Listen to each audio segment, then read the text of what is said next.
자, 이제 특징주 정리해 보도록 하겠습니다. 오늘 뭐 실적 발표한 기업들도 있고 그 밖에 주요 이슈들이 있어서 움직인 기업들이 있어서 제가 잘 비율 조정을 해서 준비를 해왔습니다. 자, 먼저 하나는 모더나입니다. 모더나가 6.7% 주가 급락으로 마감을 했습니다. 모더나 우리 뭐 다 알죠. 뭐 코로나 백신으로 유명한 기업이고 이 mRNA 기반으로 한 백신과 치료제를 개발하고 있고, 최근에 이슈가 됐던 거는 코로나 백신에 이어서 이 암도 이 mRNA 기반으로 암 백신 좀 만들면서 이 부분이 지금 꽤 이슈가 되고 있었죠. 특히나 미국 FDA에서 혁신 치료제로 또 그 암 백신을 뭐 지위를 부여를 했다라고 해서 뭐 며칠 전만 해도 그게 꽤나 긍정적인 모멘텀이 됐었는데, 오늘은 많이 밀렸습니다. 실적이 부진했기 때문인데요. 매출 전년 대비 거의 30% 가까이 급감을 했습니다. 다만 시장 예상보다는 뭐 잘 나왔어요. EPS도 3.61달러로 전년 대비 무려 70%나 급감을 했습니다. 이 EPS 같은 경우에는 시장에서 한 4.7달러 예상을 했는데 예상에 크게 못 미쳤죠. 사실 이 부분이 결국 모더나 주가 하락으로 이어졌다라고도 보시면 될 것 같은데, 이렇게 매출이 부진했던 이유에 대해서는 아무래도 코로나 백신 판매가 급격하게 줄어들면서 당연히 이런 수순이었겠죠. 그죠? 워낙에 코로나 이 시국에서 워낙에 성장을 많이 했기 때문에 지금은 그 기저 효과가 나오고 있는 거라고 보시면 될 것 같습니다. 그러면서 이제 올해 코로나 백신 매출에 대해서도 전망치를 약 50억 달러 제시를 했는데 시장에서 79억 달러 정도 예상을 했었으니까 코로나 백신 판매가 시장에서 예상하는 것보다 훨씬 더 빠르게 줄고 있나 보다라는 좀 판단을 하게 됩니다. 뭐 이런 부분들이 다 맞물리면서 좀 주가에는 부담이 됐다고 정리가 될 것 같고요.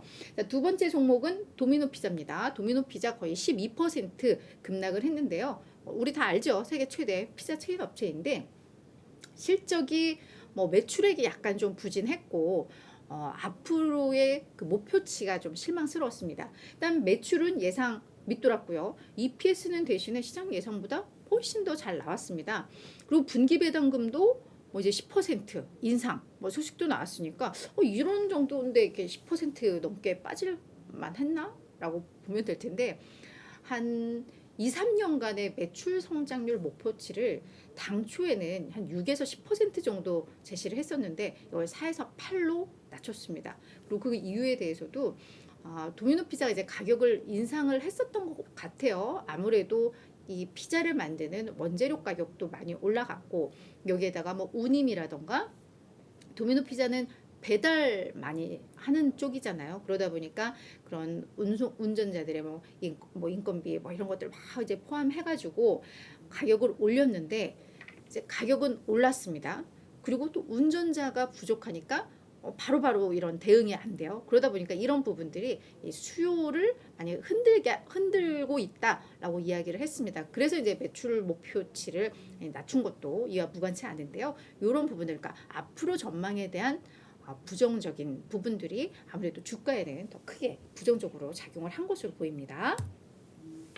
네, 이제 세 번째 특징주인데요. 넷플릭스입니다. 넷플릭스가 3.4% 하락을 했습니다.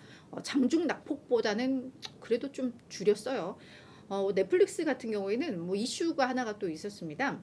30여 개 국가에서 최대 이 구독료를 한 50% 인하한다라는 걸 이제 월스트리트 저널에서 보도를 했는데, 아마 일부에서는 이미 인하가 들어갔었던가 봐요. 그래서 중동 일부 국가라던가 라틴 아메리카, 아시아 등에서는 인하를 하고 있는데, 아마 이 더욱더 글로벌화에 최근 들어 드라이브를 걸고 있는 그런 상황인데, 최근에 이제 또 계정 공유에 대해서도 단속 들어가고 이러니까 이런 게 혹시라도 또 가입자들이 떠나갈까 우려가 되다 보니까 이쪽 시장은 또 워낙에 경쟁이 심화되고 있고 이러다 보니까 아무래도 가격 인하를 통해서 이런 경쟁력을 조금 더 회복하기 위한 그 조치가 아니겠느냐, 이런 게 전문가들 또 이런 언론들의 분석이었습니다.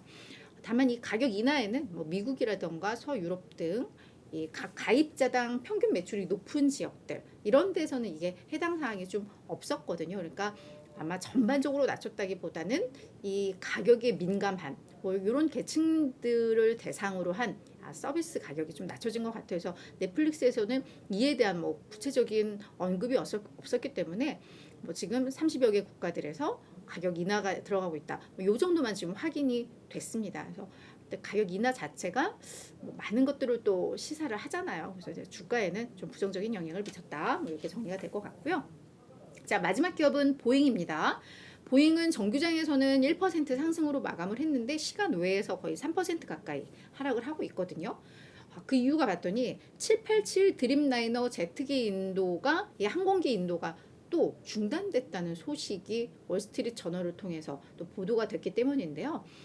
봤더니 지금 뭐 중단된 게 아니라 지난달 26일부터 인도를 하지 않고 있었다고 해요. 이게 지금 이제 소식이 전해진 건데 그 이유를 좀 봤더니 미국의 연방항공청 FAA에서 그 드림라이너의 이 비행기 동체 문제가 있다라고 지적을 하면서 이걸 인도 중단할 것을 아마 요구를 했던 것 같아요. 그래서 지금 보잉 측에서는 지적받은 문제에 대해서 어떤 문제들이 있는지 지금 확인하고 있고 뭐 이런 진행 중인 것 같습니다. 그래서 FAA에서는 이 문제가 완전히 해결될 때까지 인도를 재개하지 않게 할 것이다 라고 이야기를 했거든요. 그래서 그런 부분들이 부담으로 작용을 했는데 아무래도 이 787 드림라이너에 대한 뭐 주문 이게 상당한 또 상승 모멘텀이었기 때문에 아마 요 불확실성이 지속된다면 뭐 주가에는 좀 부정적이겠죠. 근데 뭐 보잉 입장에서는 이게 뭐 큰 문제는 아니다라고 아마 해명을 한 것으로 알고는